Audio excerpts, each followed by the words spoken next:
Hello students, today I will be taking your value education class of class 3. Okay, and from today I will start a new chapter, that is chapter number 5, and you can also see on the board the name of the chapter is The Giant Oak and the Feeble Willows. The Giant Oak and the Feeble Willows. Open page number 33.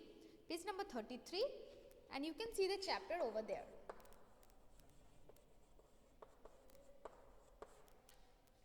Page number 33. Okay, let's discuss about the pictures. First picture, Rohan is a new student. Children, please be nice to him so that it is easy for him to adjust to the new class. So, you have also whenever you are in class and a new students enter, so you try to adjust and make friendship with that student, isn't it? So, here teacher is also saying that please be nice to him and that it is easy for him to adjust to the new class. In the second picture, all right mother, the boy is saying, all right mother, I will have egg today even though I don't like it. We can have pav bhaji tomorrow. So, here the boy is saying that he will have egg today though he didn't like the eggs, but he will have it because he is trying to adjust with the situation, and he said that he will have egg today, no worry, and the next day, tomorrow, he will have pav bhaji. In the third picture, let's have a quiet party today. Our neighbor is not feeling well. So, they are saying, we can see three of the persons are saying that let's have a quiet party today because my neighbor is not feeling well. So, they are adjusting that their neighbor is not feeling well. So, they should adjust and be cooperative with their neighbors and have a quiet party. And in the fourth picture, slow down Rahul, I can no longer walk as fast as you can. Here the grandpa is saying that slow down, I can no longer walk as fast as you can. So, here he is saying to slow down because he cannot walk as fast, and Rahul, the boy, is also understanding. He is also adjusting that he also should walk slow with his grandpa. Okay, so from this chapter we will see about the adaptability. You can see we will learn and we will see a story about adaptability. Let's see towards the story.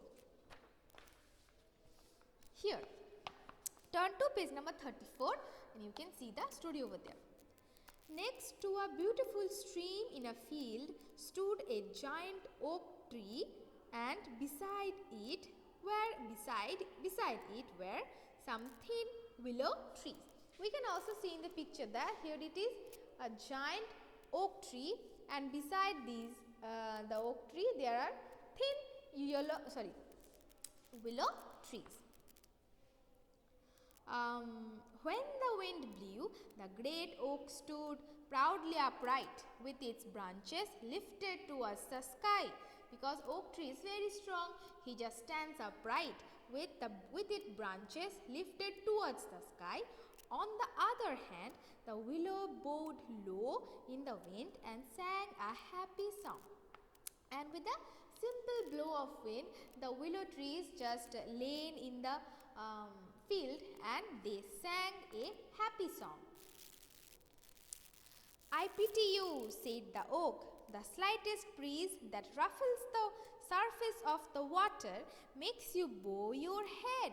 So, the oak tree is saying that I pity you, that the slightest breeze, the very small amount of breeze that blows and ruffles the surface of water only, the breeze that ruffles the surface of water, that makes you bow your heads. So, he is trying to say that how weak you are, isn't it? While I, the mighty oak, stand upright and firm even before the howling wind. So, the oak is saying proudly now that I, the mighty oak, stand upright and firm even before the howling wind. The willow trees never said a word. The willow trees never said a word. One night, a strong storm whipped through the field and destroyed everything in its path. So one night what happened? A strong wind came. A strong wind whipped through the field and destroyed everything in its path.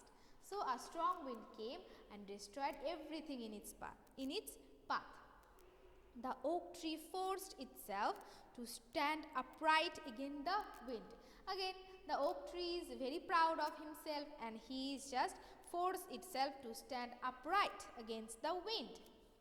The willow trees pleaded. The willow trees are saying to the oak tree, you need to bend or you will fall. The wind is too strong.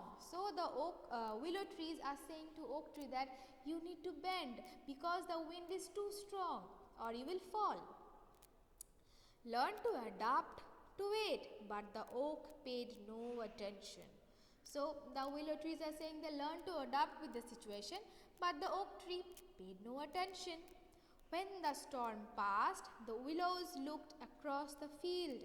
They were shocked to see the oak lying on the ground broken.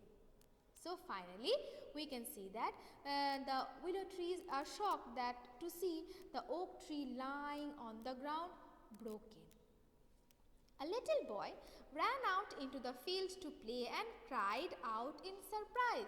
Then a little boy came to the field and cried out in surprise that, look there, Dad, the big strong oak tree is lying on the ground, but those thin willow trees are still standing as lovely as ever.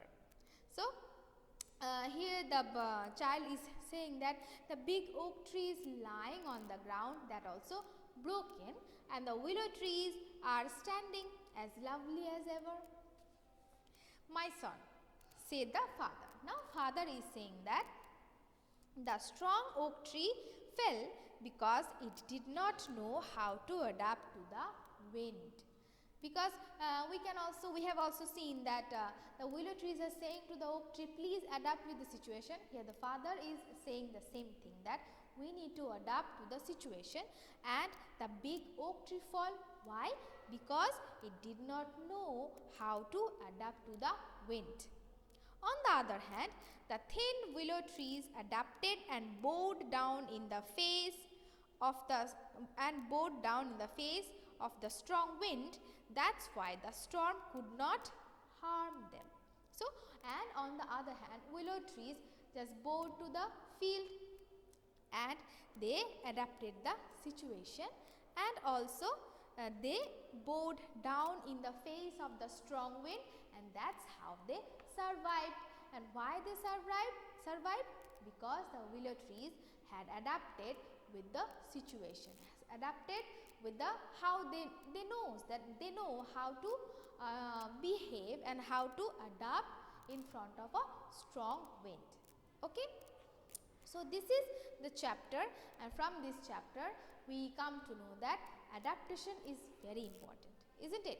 And I have completed the reading, and from next day I will do the exercises. Okay, so today is up to this. All of you have a nice day. Bye.